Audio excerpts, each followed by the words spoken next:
Welcome to the AFR Saints channel, where we provide you daily content on your favorite team, the New Orleans Saints. Do us a favor and hit that subscribe button. Be sure to leave your comments below and smash that like button. Who dat? Mike Triplett joins us, ESPN.com. How are you, man? Doing good. How you doing, Matt?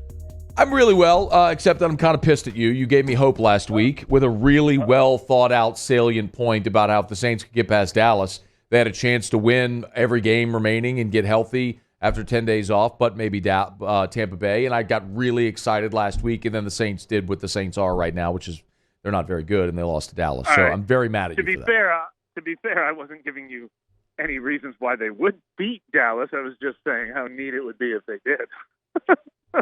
Details, Mike. Damn, it's details. Yeah. But you know what's amazing? I've said this a couple of times this week. It is pretty amazing. I mean, when you look back at this 5-game losing streak, just one win. What a chasm between 6-6 and 5-7. Yep. Like 6-6 would be a very hopeful record, and 5-7 feels like an impossible record. It's amazing how one win makes such a huge difference. We'll see how they finish, but at the time when they lost to the Giants and the Falcons, we kind of had this conversation that, like, whatever you are at the end of the season, you're going to look back and say, these two games, this is why you are what you are. If you miss the playoffs, you're going to go, these two games are why you missed the playoffs. If you're, and the Titans will sneak in there too as one that they could have had too. Like almost any one of those. Yeah. The Giants one when you lead by double digits with 8 minutes to go. That's the worst. That's the one that if you play it 9 more times, you win all 9. It's brutal. Well, here they are. Okay, so they go to the Jets, who are equally brutal, if not, well, they're worse, actually. But I've had this conversation throughout the course of the week, Mike, with a lot of different people. I'll start by getting your take on it.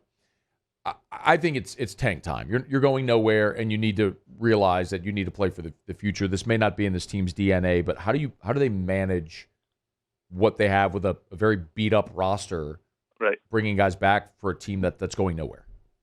Well, I don't believe in the concept of you have to decide when it's time to tank. There will be a time when they're mathematically eliminated from the playoffs, and then they can decide what to do then. But it would be silly to do that now because, honestly, I'm not predicting they will finish 4-1 over the last 5 games, but I think they will be favored in 4 of their last 5 games, which is kind of crazy. They're favored by 6 this week. Or they were at some point this week, which seems crazy to me. They won't be favored at Tampa Bay, but then they'll probably be favored at home against Miami and, at home against Carolina and at Atlanta, depending on the state of their team then. So, yeah, I mean, Vegas would put them at 9-8. So obviously you don't tank yet, but as a fan, if you need to prepare yourself to give up hope for the rest of the season, maybe that's what you need to do. There was a piece, I'm sure you saw it, from your colleague at ESPN, Jeremy Fowler, predicting the free agent contracts for next year, and he talked about Jameis Winston. Best you can tell, where does all that sit with Jameis, the possibility of bringing back Taysom, pursuing a free agent? Yeah. I imagine that Jameis Winston, unfortunately for him, because I think he was doing pretty well in the role, I imagine he will probably sign a contract similar to the one he signed just this last year, which will probably be 1 year, and it'll probably be X amount of dollars at base and up to X amount of dollars if he starts this many games and wins this many games and throws for this many yards and gets these accolades. 5 to 15 million, something like that, which is pretty similar to what he signed last year. And I think he will very much be a consideration for the Saints. I knowing this organization, I bet they aim high and look at the possibility of Russell Wilson or Aaron Rodgers or bringing back Teddy Bridgewater or some expensive options, but they don't have a great salary cap situation, obviously. They don't have great trade chips if they want to make a trade for a player. And the number one thing I think they should want to do and probably do want to do is draft their own Mac Jones. But I think that'll be next to impossible because I think they'll be drafting in the teens or later, and this is not the quarterback class that we had last year. So Jameis Winston could very well be their smartest opportunity again next year. No. Mike Triplett's with us. He's on Twitter at Mike Triplett. Let's shift to this game that we have to talk about out of obligation with the Saints and the Jets. How different is this offense on Sunday with Alvin Kamara back? Well, I think he is a huge difference maker, obviously. I'd still like to know what this offense looks like with everybody back, because now it looks like they'll have him back and they won't have Mark Ingram or Ty Montgomery. And we don't know yet if they were just contact tracing and they have a chance to play, or if they actually tested positive. But look, Taysom Hill will run the ball more than he throws it, and they'd like to be playing with a lead, so he's not forced to throw it 40 times like he was last Thursday. Alvin Kamara will both run the ball and catch some of those passes from Taysom Hill. And I think those two will account for in one form or fashion, account for every yard they gain in this game.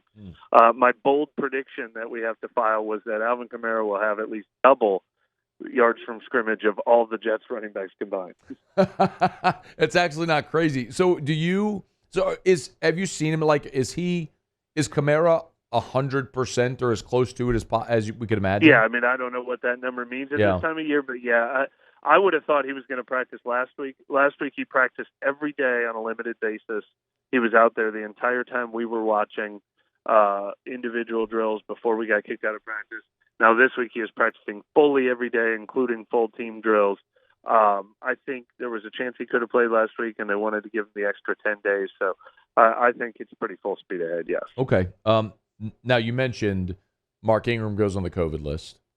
Ty Montgomery on the COVID list. Deontay Harris begins serving his 3-game suspension. Yeah. So you got Kamara, but who the hell else you got? Yeah, exactly. A little Jordan Humphrey got nicked up in practice today, too, while he had started playing some of his best football. So you're absolutely right. It'll be, Marquez Callaway and Tre'Quan Smith, the two starting receivers who play the most snaps, are healthy. Tony Jones Jr. will probably be the backup running back, playing a very limited number of snaps behind Alvin Kamara. So it could be worse, and it's been worse as long as you keep these guys. We've still got 3 more days before game day to see another one fall off the list. The really disappointing part looks like Cam Jordan's Ironman streak is going to end. He's not missed a game in his career. Do you know where they stand right now with COVID? I don't.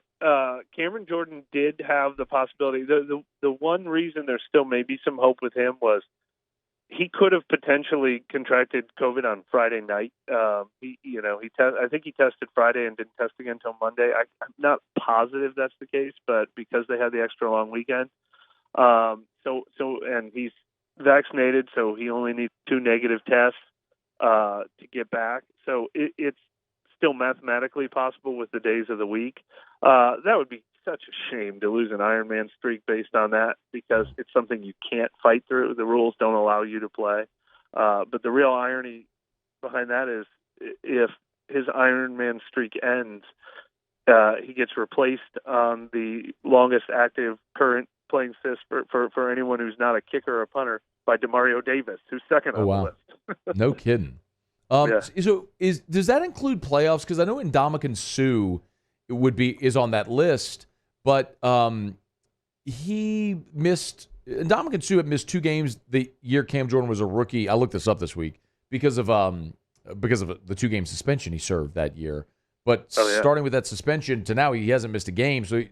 But I don't know if that includes playoffs. So it doesn't include. The one that I've checked is a regular season list, and I did not see Ndamukong Suh right behind Cameron Jordan. So maybe he did this one. I have not looked that up, but maybe there is one that he missed somewhere in there, but I'm not sure. Yeah. Check Ndamukong Suh because he ain't missed a game.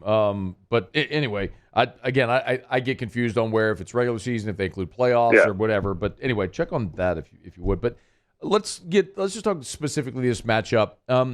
The Saints and Jets, they just play so infrequently, Mike, with the AFC, NFC, and how the rotations work. The Saints went up to the Jets, a few years back and lost. That was back in 8 years ago, yeah. Yeah, 2013. Every 8 years, yeah. That's right. So 2013, they lost up in New York, and that was a really good. Chris Ivory. Yeah, it was Chris Ivory. They had a really good interior defensive line with the Jets. Then is this a matchup where you worry about New Orleans on the road Yeah. at the Jets in a cold weather environment in that defense? I never love these games. Like when I'm making schedule predictions and I'm looking at the schedule, the unfamiliar opponent, the unfamiliar setting, the unfamiliar weather condition. I feel the same way when they go and randomly play a game in Arizona once in a while. They'll be capable of a stinker, or they're not as familiar with the field, that kind of stuff.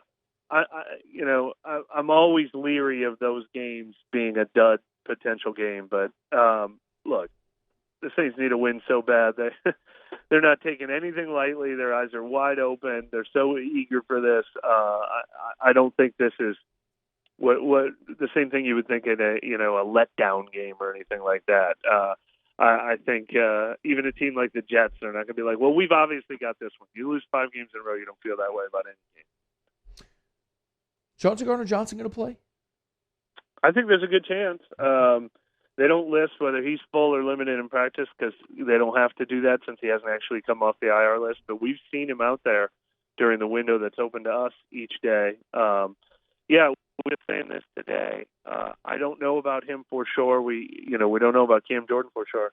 But there is a good chance that by next week when they're playing at Tampa Bay, that they have all 11 of their starters on defense. For all the injuries they've had all season long, they might, they're very close now to being able to go into this final stretch with all 11 of their projected week 1 starters on defense finishing the rest of the season. Just in time to wreck a good draft pick. Yeah, exactly. Yeah. Mike Yep. You can answer this one. What counts as the equivalent of 7 and 9? Because their bad seasons have all been 7 and 9. They've had 4 of them. Or wait, have they had 5 of them? They've had 5 of them, right? They five 7 and 9 seasons. 4 7 and 9 and 8 and 8. Because in 07, 08. They've had 5 7 and 9s because they had 2012. They had you're right. 3 in a row. So, yep. 5 losing seasons, never worse than 7 and 9. So, do they have to be 7 and 9 through 16 weeks, and then they can do whatever they want in week 17? For this to be one of those seasons, both 7 and 10 and 8 and 9 qualify, or I know 7 and 10 would be the worst in the Peyton era, I guess. I guess it would be the most number of losses. Yeah, but I am going to be interested because we all have sort of like these mental presets, right? Like what a record means. Like in our mind, we know what 10 and 6 generally means. I guess that's my point. Is which one feels like 7 and 9? I think 8 and 9 would be. Or 8 and 9 would feel like 7 and 9. Sounds a little better. I'm skewing more toward the win column. I think in my mind, I'm processing the win column. So I think 7 and 10 would be the 7 and 9. I think 8 and 9 for me would feel more like 8 and 8. Gotcha. You disagree? No, 8 and 9 feels a little more like 7 and 9 to me. But I posed the question because this is obviously going to be an important an important question at some point. It is going to. It feels like this feels like one of the point being. This feels like there is still a glimmer of hope. We're probably going to see 2 more really good games from this team, and I think the way we feel about this team at the end of the season is probably going to be very similar to how we felt about the team after those 7 and 9 seasons. Yeah. Great stuff as always, Mike. We appreciate it, man. Thank you. Thanks, Matt. Hey, thanks so much for watching. Please leave your comments. I love to interact, and be sure to hit the red subscribe button below.